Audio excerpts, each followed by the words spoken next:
कुंभोज येथे शिवजयंती उत्सव मंडळातर्फे हिंदवी स्वराज्य संस्थापक छत्रपती शिवाजी महाराज यांच्या जन्मोत्सव सोहळ्यानिमित्त विविध कार्यक्रमाचे आयोजन करण्यात आले आहे। आज सकाळी 9 वाजता जय शिवाजी जय भवानीच्या जयघोषात शेकडो भगवे ध्वज फडकवत हजारो कार्यकर्त्यांच्या उपस्थितीत शिवज्योतीचे आगमन व पूजन कुंभोज ग्रामपंचायतीच्या विद्यमान सरपंच जयश्री महापुरे, जवाहर सहकारी साखर कारखान्याचे व्हाईस चेअरमन बाबासाहेब चौगुले, महाविकास आघाडीचे गटनेते किरण माळी, राजाराम सहकारी साखर कारखान्याचे संचालक सुरेश तांडगे, ॲडव्होकेट अमित साजनकर, डॉक्टर सत्यजित तोरसकर, निवास माने, कैलास चव्हाण, तेजस कोळी, अमोल गावडे, अमर पाटील, विनायक पोतदार, संतोष भोकरे, ग्रामपंचायत सदस्य आप्पासाहेब पाटील, दावीद घाटगे, सदाशिव महापुरे, संभाजी मिसाळ, दीपक कोळी, सुशांत कुंभार आदी मान्यवरांच्या हस्ते करण्यात आले। त्यानंतर रक्तदान शिबिराचे आयोजन करण्यात आले आहे।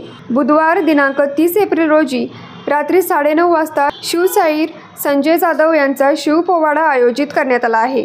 तसेच गुरुवार दिनांक 1 मे महाराष्ट्र दिन रोजी सायंकाळी 5 वाजता शिवप्रतिमेचा गावातील प्रमुख मार्गावरून भव्य दिव्य मिरवणूक सोहळा आयोजित करण्यात आला आहे। तसेच वरील सर्व कार्यक्रम शिवानंद महाराज मठ माळभाग येथे होणार आहेत। त्यामुळे जास्तीत जास्त शिवभक्तांनी या कार्यक्रमासाठी मोठ्या संख्येने उपस्थित राहावे असे आवाहन शिवजयंती उत्सव मंडळाचे अध्यक्ष डॉक्टर सत्यजित तोरसकर यांनी केले आहे। न्यूज मराठी 24 साठी विनोद शिंगे, कुंभोज।